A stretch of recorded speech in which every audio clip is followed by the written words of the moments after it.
Welcome student once again my YouTube channel. Myself Ashwani Mishra. Today we will discuss a very interesting topic. We will going to discuss about a very interesting topic which is known as motion in one dimension and motion in two dimension. हम लोगों ने previous video में dimension को पढ़ा था, dimension के use को पढ़ा था और आज हम लोग एक बहुत ही इंटरेस्टिंग और बहुत ही इम्पॉर्टेंट टॉपिक लेकर के आए हैं जो आपके सिलेबस का चौथा टॉपिक है, मोशन इन वन डायमेंशन। तो उसमें सबसे पहले हम लोग फ्रेम रेफरेंस पढ़ेंगे। जनरली मैं आप लोगों को बता दूं फ्रेम रेफरेंस क्या है। किसी भी ऑब्जेक्ट की स्थिति को डायमेंशन यानी एक्स वाई जेड प्लेन में प्रदर्शित करना फ्रेम रेफरेंस कहलाता है। जनरली आप लोगों को ये बता दिया गया और यही generally frame reference, one dimensional two dimensional frame reference अभी बताने जा रहे हैं। फिर से हम आप लोगों को रिवाइज करेंगे कि अगर हमें फ्रेम रेफरेंस की बात की जाएगी तो जो फ्रेम रेफरेंस है, अगर किसी ऑब्जेक्ट की स्थिति को हम x y and z axis के एलॉन्ग रिप्रेजेंट करें, that is known as frame reference. मतलब किसी भी ऑब्जेक्ट की स्थिति अकॉर्डिंग टू प्लेन, जैसे हमने ये एक्स वाई जेड एक्सिस बना दिया, ये एक्स कह दिया, ये वाई कह दिया और ये जेड एक्सिस कह दिए हैं। बेटा कोई भी पॉइंट है यहाँ पर, ठीक, इसकी स्थिति अगर हम मान लेते हैं इससे एक्स दूरी पर है, ये P point x y z है, ठीक, तो ये इसकी स्थिति को बताएगा, इस पॉइंट की स्थिति को बताएगा। तो यहाँ ऑब्जेक्ट की बात हो रही है, हम मोशन की बात कर रहे हैं, तो किसी भी मूविंग ऑब्जेक्ट की बात होगी। तो यहाँ अगर हम एक्स वाई जेड प्लेन पे प्रदर्शित कर रहे हैं और उसके विषय में एक्सप्लेन कर रहे हैं तो वो फ्रेम रेफरेंस होगा। There are three types of frame reference. First is known as motion in one plane. इसे हम लोग क्या कर सकते हैं, फ्रेम रेफरेंस में मोशन इन वन प्लेन या वन डायमेंशनल। तो ये फ्रेम रेफरेंस में हमारे पास है one dimensional motion, one dimensional motion. इसके बाद दूसरा है two dimensional motion, two dimensional motion, dimensional motion. और थर्ड है three dimensional motion, three dimensional motion. ये हम लोग थ्री डायमेंशनल यानी कि थ्री प्रकार के फ्रेम रेफरेंस को जानेंगे मोशन में। तो ये फर्स्ट आपका है वन डायमेंशनल मोशन।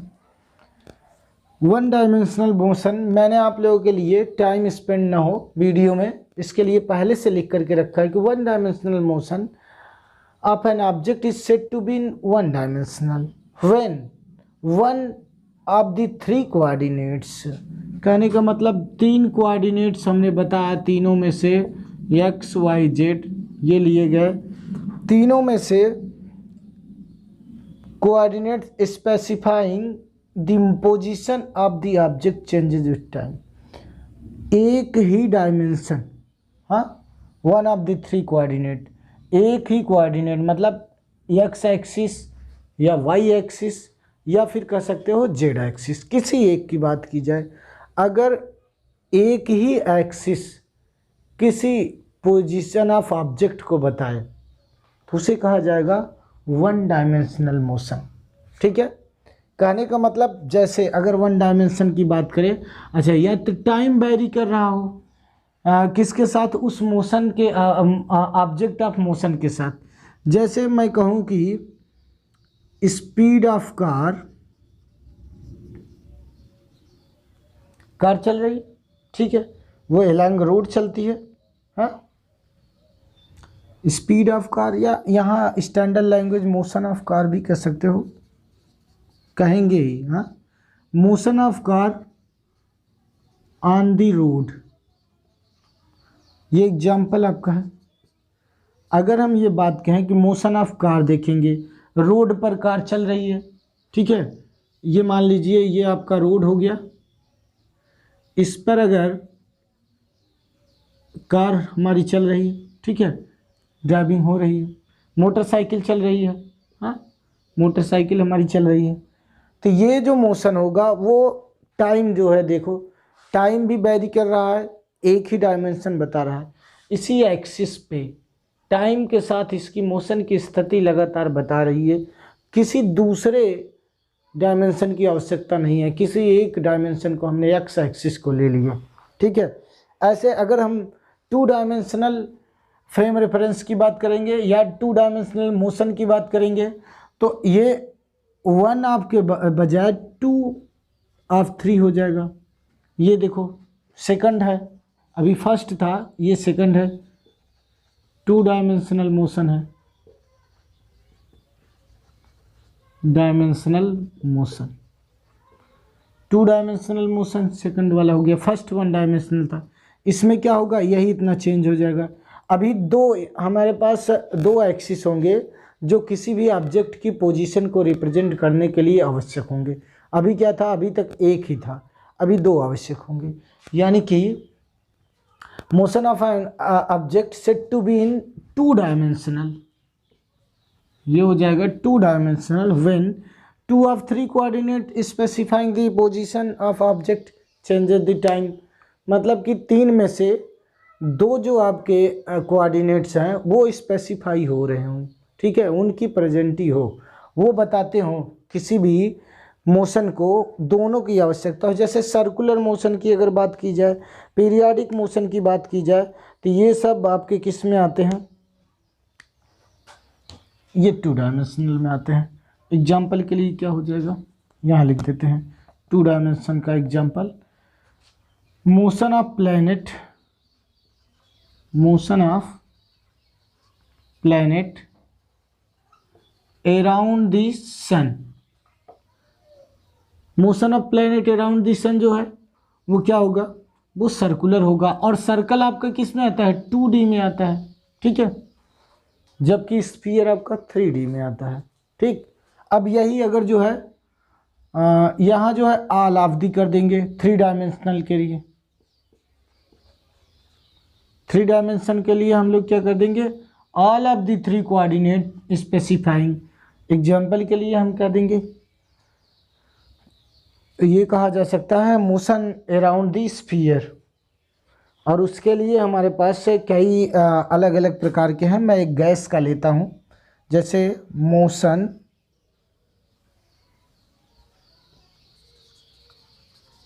एलॉन्ग ए स्फेरिकल पाथ, ये 3 डायमेंशन का होगा। हाँ, और दूसरा एग्जांपल, जैसे अभी तो हमने एक फैक्ट बताया है कि स्फेरिकल अगर पाथ है तो उसकी बात की जाएगी, और एग्जांपल की अगर बात की जाए तो motion of gas molecules,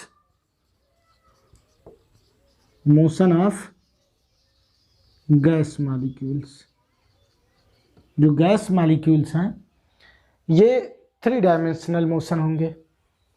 I hope 1 2 3 dimension motion आप लोगों को क्लियर हो गया होगा। एक बार फिर से बता देते हैं जनरल सेंस में, 1 डायमेंशनल मोशन का मतलब जो केवल और केवल एक डायमेंशन ही उसके मोशन की स्थिति बताने के लिए पर्याप्त हो। 2 डायमेंशनल मोशन जो कम से कम 2 डायमेंशन, 2 कोऑर्डिनेट्स किसी भी ऑब्जेक्ट की स्थिति को बताने के लिए पर्याप्त हो। और 3 डायमेंशनल मोशन में तीनों के तीनों all coordinates are specifying for the representation of position of objects. हमें ऑब्जेक्ट की स्थिति बताने के लिए तीनों एग्जिस्ट होने चाहिए। चलिए नेक्स्ट टॉपिक पे चलते हैं। नेक्स्ट टॉपिक बहुत ही इम्पॉर्टेंट और बहुत ही इंटरेस्टिंग टॉपिक है, और आज मैं आप लोगों को पूरा का पूरा क्लियर करा दूंगा। आप लोग जो है 9 में पढ़े, 7 6 में जहाँ भी पढ़े, 8 में पढ़े, लेकिन आप लोगों को जो है मैक्सिमम स्टूडेंट का ये टॉपिक क्लियर नहीं रहता। आज मैं आप लोगों को क्लियर करा दूंगा जो टॉपिक दिया गया है, और बहुत ही इंटरेस्टिंग, बहुत ही ईजीएस्ट टॉपिक है जिसका नाम है डिस्टेंस। ठीक है। और डिस्टेंस डिस्प्लेसमेंट के पहले मैं मोशन और रेस्ट को डिस्क्राइब करूँगा, ठीक है।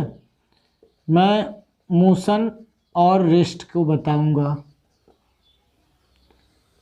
दो टॉपिक है हमारे पास। अभी तक हम लोग मोशन और रेस्ट को बहुत ज़्यादा जानते रहे हैं, लेकिन आज देखिए कुछ अलग हम लोग जानेंगे। What is motion, which object is in motion and which is not in motion. आज इसको हम लोग क्लियरिफाई पूरा करेंगे। चलते हैं उसको क्लियरिफाई करने के लिए। तो मोशन को हम लोग जो है देखेंगे। मोशन, अगर कोई वस्तु अपनी स्थिति समय के साथ परिवर्तित करे, that is known as object is in motion. If the position of an object changes और position with respect to time, अगर पोजीशन जो है ऑब्जेक्ट की वो हमेशा चेंज हो रही हो समय के साथ। एग्जाम्पल के लिए हम लोग देखेंगे, एग्जाम्पल क्या लिए जा सकते हैं। स्पीड ऑफ कार, और car is moving on the road. Car जो है रोड पर चल रही है, ये आपका एक एग्जाम्पल होगा। कार इसमें मूव कर रही है। दूसरी तरफ अगर बुक की बात की जाए कि book is on the table, तो वो मूव नहीं कर रही है, यानी कि उसकी स्थिति चेंज नहीं हो रही है। इसी प्रकार से और बहुत सारे एग्जाम्पल होंगे जो लगातार चेंज हो रहे होंगे। हाँ, जैसे ship is speeding on the water, ship जो है वाटर पे चल रही है। इसके बाद बाइक को ले लें, bike is running on the way, रास्ते पे बाइक रन कर रही है। तो ये सारे एग्जाम्पल जो हैं ये बताते हैं कि जो वस्तु है वो समय के साथ उसकी स्थिति बदल रही है। हाँ, और भी एग्जाम्पल को हम लोग समझेंगे। जैसे वस्तु, मैंने कहा कि car is moving on the way और ऑन दी रोड। तो जैसे मान लीजिए 5 बजे कार जो है घनश्यामपुर मार्केट में थी, तो 10 बजे वो कहीं और होगी, इलाहाबाद पहुंच जाएगी। लगातार ड्राइविंग हो रही होगी, बदलापुर 1 घंटे बाद पहुंच जाएगी, लखनऊ पहुंच जाएगी। तो ये आपका जो है कार जो है अपनी स्थिति को बदल रही है समय के साथ साथ। समय जैसे जैसे बदल रहा है तो कार बदल रही। Whereas if the position of an object does not changes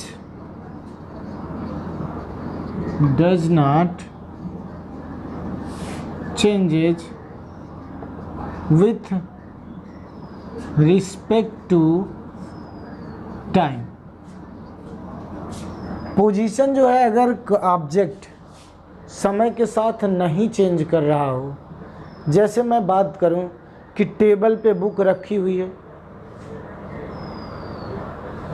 bike is stand in hall, bike को स्टैंड में जो है खड़ा किया गया है, ठीक है।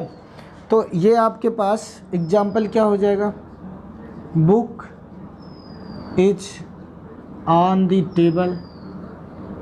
क्या बुक की स्थिति बदल रही है समय के साथ? जो 8:01 पे स्थिति थी वो 8:02 पे है, वो 8:03 पे है, वो पड़ी हुई है, उसे चलाया नहीं जा रहा है। अगर स्थिति बदल रही है, लगातार चेंज हो रही है, तो क्या कहा जाएगा, वो कहा जाएगा मोशन में है। आई होप आप लोगों को क्लियर हो रहा होगा। और मोशन और रेस्ट के बाद हम लोग आते हैं अपने वेरी इंटरेस्टिंग और इजीएस्ट टॉपिक डिस्टेंस और डिस्प्लेसमेंट पे, ठीक है। आप लोग पॉज करके नोट करते जाया करेंगे। चलिए हम लोग डिस्टेंस को देखते हैं। सबसे पहला जो हमारा टॉपिक है डिस्टेंस। डिस्टेंस सभी लोग जानते हैं, length of path, total length of path is known as distance, यानी कि total distance travelled by an object. तो ये हम लोग लिख सकते हैं total length travelled by an object। Total length travelled by an object, जो या total travelled covered, total length travelled by an object, कितनी लेंथ कवर हुई है उसी को हम लोग कहेंगे। जैसे मान लीजिए यहाँ से पॉइंट ए से कोई वस्तु चली, बी पर पहुँची, 2 किलोमीटर चले थे, फिर सी पर 5 किलोमीटर चले, तो ये पॉइंट बी है और ये पॉइंट आपका सी है। तो हमें बताना है कि टोटल लेंथ कितनी है, ठीक है। या फिर आप लोग कह सकते हैं डिस्टेंस जो है ये टोटल लेंथ ऑफ पाथ होती है, ये भी आप लोग याद करेंगे, ठीक है। डिस्टेंस क्या है, लेंथ ऑफ पाथ है, ये जो मार्ग की लंबाई है, ठीक है। मार्ग की कुल लंबाई को हम लोग क्या करते हैं, ये मार्ग की कुल लंबाई, इसी को हम लोग क्या कहेंगे भाई, इसी को कहा जाएगा डिस्टेंस। तो मार्ग की कुल लंबाई कितनी हुई, 2 किलोमीटर चले थे और 5 चले, तो डिस्टेंस इसका कितना हो गया, डिस्टेंस 2 + 5 किलोमीटर हो जाएगा, यानी कि टोटल 7 किलोमीटर। ये बताता है आप लोगों को कि 7 किलोमीटर कुल मार्ग की लंबाई है, ठीक। तो ये हो गया डिस्टेंस। वेयर एज डिस्प्लेसमेंट को हम लोग देखेंगे, नोट कर लेंगे आप लोग। इसके बाद अगला टॉपिक है डिस्प्लेसमेंट। और डिस्टेंस को हमने बताया नहीं, डिस्टेंस एक स्केलर क्वांटिटी है जिसमें कोई भी निश्चित डायरेक्शन नहीं होता है। आप लोगों ने अर्लियर क्लास में इसको जो है स्केलर और वेक्टर क्वांटिटी को पढ़ा होगा। Scalar those quantities which has only magnitude, and scalar vector quantity the quantity those has both quantity as well as direction, उसे कहा जाता है वेक्टर क्वांटिटी। डायरेक्शन भी होना चाहिए वेक्टर में। तो डिस्प्लेसमेंट हमारी जो है वो वेक्टर क्वांटिटी है। डिस्प्लेसमेंट, डिस्प्लेसमेंट अभी देखिए डेफिनीशन हमने बताया कि मार्ग की कुल लंबाई, length of path is known as distance. अभी इसमें क्या होगा कि इसमें डायरेक्शन होगा, चूँकि वेक्टर क्वांटिटी है, और ये फाइनल और इनिशियल पोजीशन जो होती है उसकी लंबाई को कहा जाता है। किसको कहा जाता है, फाइनल और इनिशियल जो पोजीशन होती है उसको कहेंगे। तो उसको हम लोग नोट कर लेते हैं, डिस्टेंस बिटवीन फाइनल, इनिशियल पहले लिख लेते हैं, initial, distance between initial and final position of an object. Distance जो हमारा होगा प्रारंभिक बिंदु और अंतिम बिंदु के बीच की जो दूरी होगी, जो डिफरेंस होगा, हाँ, difference between initial and final हम लोग कह सकते हैं। ये भी आप लोग जानते रहिए, इसको हम लोग डिफरेंस भी कह सकते हैं, कोई कन्फ्यूजन नहीं रखिएगा आप लोग। Difference between initial and final position is known as displacement. अच्छा देखते हैं, अभी जो हमने कैलकुलेट किया था, एक दूसरा एग्जांपल लेते हैं और उस एग्जांपल को समझते हैं। मान लीजिए पॉइंट ए से कोई व्यक्ति 3 किलोमीटर चलता है इस डायरेक्शन में और बी पर जाता है, फिर राइट साइड में टर्न लेता है और फिर 4 किलोमीटर चलता है, और ये पूछा जा रहा है ये सी पे पहुंच जाता है। आपसे डिस्प्लेसमेंट पूछा जाएगा, तो डिस्प्लेसमेंट के लिए इन दोनों बिंदुओं के बीच की दूरी चाहिए। ये इनिशियल पॉइंट है, इसे हम लोग क्या कहेंगे, इनिशियल पॉइंट, और ये फाइनल पॉइंट, इसे हम लोग क्या कहेंगे, फाइनल पॉइंट। इनिशियल और फाइनल पॉइंट यहाँ से निकलेगा। इस पे हम लोग, चूँकि ये जो टर्न होता है वो 90 डिग्री पे ही माना जाएगा, राइट हो लेफ्ट हो दोनों 90 डिग्री पे माने जाएंगे, तो ये राइट टर्न लिया था। तो हम लोग जो है पाइथागोरस थ्योरम लगाएंगे तो AC स्क्वायर इक्वल टू लिख सकते हैं ये AB square plus BC square, तो ये वैल्यू हो जाएगी 3 किलोमीटर का स्क्वायर प्लस 4 किलोमीटर स्क्वायर हो जाएगा, तो ये हो जाएगा 9 किलोमीटर स्क्वायर। ऐसे कॉमन ले लेते हैं, 9 प्लस 16 किलोमीटर स्क्वायर। तो AC स्क्वायर था, तो AC बराबर हम लोग कैलकुलेट करेंगे तो 25 का अंडर रूट आएगा 5 किलोमीटर, यानी कि ये 5 किलोमीटर हो गया। डिफरेंस आप लोगों को दिखाई दिया। यहाँ अगर हम लोग डिस्टेंस पूछते तो 7 किलोमीटर होता, 7 किलोमीटर। डिस्प्लेसमेंट हमारा कितना आया, 5 किलोमीटर आया। ठीक है, तो ये आपका एक वेक्टर क्वांटिटी है। ठीक है, ये कौन सी क्वांटिटी है, वेक्टर क्वांटिटी है। क्यों, क्योंकि इसका डायरेक्शन A to C होगा। हाँ, फिक्स डायरेक्शन हो गया। अगर डायरेक्शन फिक्स है तो फिर वेक्टर क्वांटिटी, जबकि अगर हम डिस्टेंस ट्रेवल की बात करें तो डायरेक्शन नहीं फिक्स है, इधर गया है फिर इधर गया है, तो फिर 7 किलोमीटर गया है, तो डायरेक्शन फिक्स नहीं, एक बार इधर गया और एक बार इधर। इसका डायरेक्शन फिक्स है, पहले से अंतिम बिंदु पे गया है। ठीक है, फिर इसके बाद इसकी यूनिट की बात करें, हम लोगों ने डायमेंशन पढ़ा है, डायमेंशन और यूनिट की बात कर लेते हैं। डिस्प्लेसमेंट के डायमेंशन और यूनिट को अगर हमें निकालना है तो हम लोग इस प्रकार से लिख सकते हैं कि जैसे डिस्प्लेसमेंट क्या है, लेंथ है, अभी डेफिनेशन में लिखा था लेंथ ऑफ पाथ, तो लेंथ को हम लोग क्या करते हैं, लेंथ L से प्रदर्शित किया जाता है, यानी कि डायमेंशन इसका L हो जाएगा।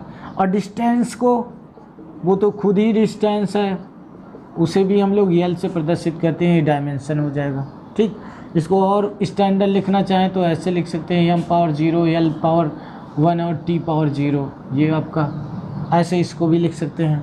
ठीक है, एक वेक्टर क्वांटिटी है और दोनों की यूनिट और एक स्केलर, दोनों की यूनिट क्या है, मीटर, लेंथ की मीटर होती है, इसकी भी मीटर। ठीक, तो डिस्टेंस और डिस्प्लेसमेंट टॉपिक आपका यहीं कंप्लीट होता है।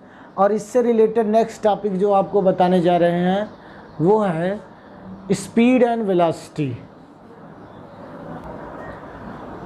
नेक्स्ट टॉपिक स्पीड को हम लोग देखेंगे जो डिस्टेंस से रिलेटेड है। यहाँ distance travelled by an object in unit interval of time, यानी कि इकाई टाइम में, इकाई टाइम का मतलब प्रति second, it's called the speed of an object according to definition, that is speed is equal to distance travel per unit time, distance upon time. ये speed हम लोगों को प्राप्त हो गया, इसी को हमने जो है फार्मूले में नोट कर दिया। इसको हम लोग v से डिनोट करते हैं और डिस्टेंस को s से s/t, ये आपको हमने नोटेशन बता दिया। इसके बाद जैसे देखिए हमें डिस्प्लेसमेंट और अभी सिर्फ स्पीड की बात की जाएगी।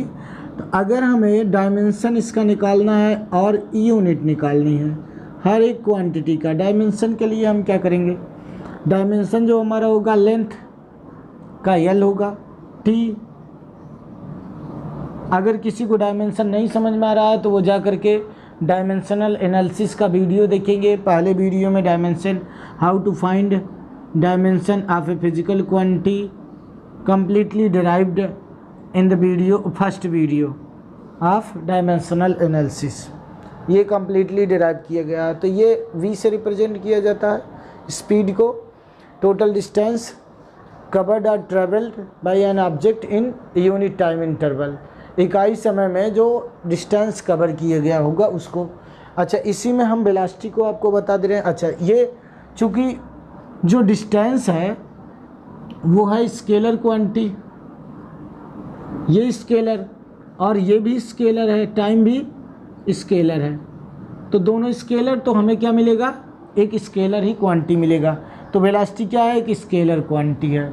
फिर इसके बाद हम लोग इसी को देखेंगे और ये जो हमारे पास total distance travelled by an object in unit interval of time लिखा गया है, उसे हम लोग लिख देंगे in the particular direction, in the particular velocity को बता रहे हैं, particular direction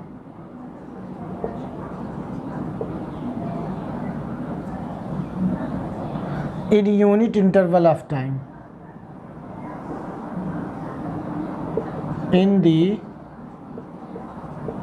unit interval of time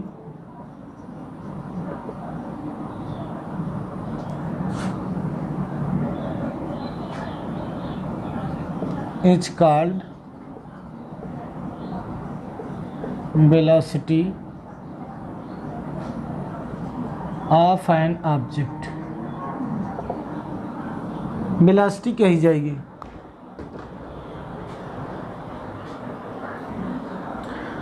called velocity of an object. यहाँ डिस्टेंस ट्रेवल्ड हो रहा है लेकिन किसी पर्टिकुलर डायरेक्शन में हो रहा है, और पर्टिकुलर डायरेक्शन की बात की जाएगी तो वो बताएगा डिस्प्लेसमेंट। जहाँ पर्टिकुलर डायरेक्शन की बात होगी वो डिस्प्लेसमेंट बताएगा, यानी कि that is velocity is equal to displacement. वहाँ डिस्टेंस था अपॉन टाइम होगा,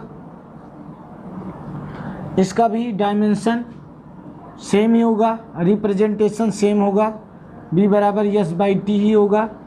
डायमेंशन निकालेंगे, डायमेंशन ऑफ b ये निकाला जाएगा तो l बाई टी, यानी कि ये हो जाएगा एल टी पावर -1, यानी कि यूनिट अगर हमें बताना है तो metre per second or metre second inverse ये होगा। क्लियर हो गया होगा स्टूडेंट आप लोगों को। और एक क्वांटिटी और बताने जा रहे हैं कि ये जो डिस्टेंस ट्रेवल था वो पर्टिकुलर डायरेक्शन में था, यानी कि डिस्प्लेसमेंट होगा, और डिस्प्लेसमेंट के अकॉर्डिंग इसको डिफाइन किया गया, यानी कि डिस्प्लेसमेंट हम इसको इस डेफिनेशन को चेंज कर सकते हैं। Displacement per unit time is known as velocity, यानी कि प्रति सेकंड जो डिस्प्लेसमेंट होगा उसी को हम कह सकते हैं कि ये वेलोसिटी है। ठीक है, अब इसके बाद एक्सीलरेशन को हम लोग देखेंगे। वेलोसिटी को अगर जिसे कोई समस्या है डिस्प्लेसमेंट पर यूनिट टाइम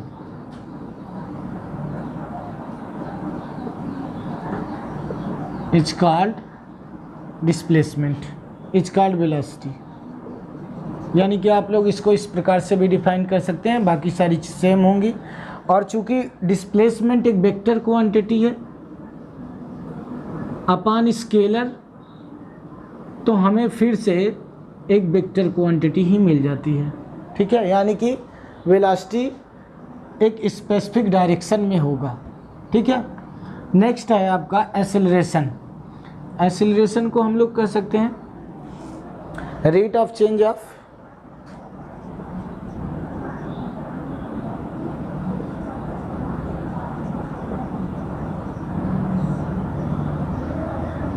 इसे कहा जाता है rate of change of velocity.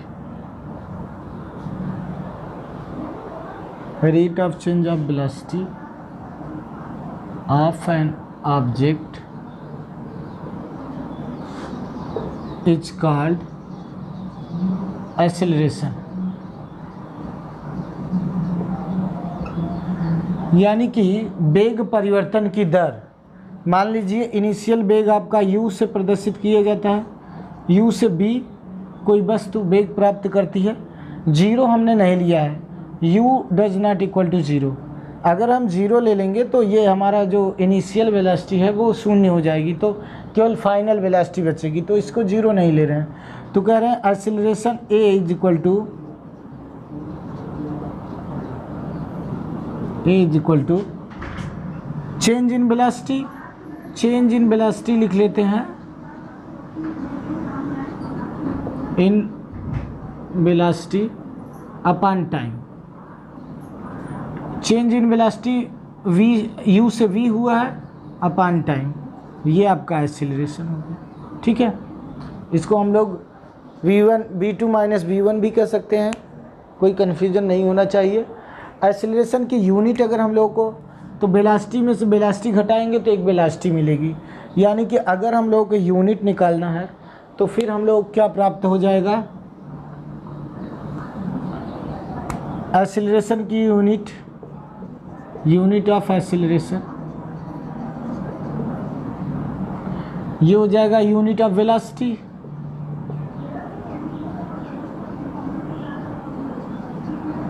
Upon unit of time.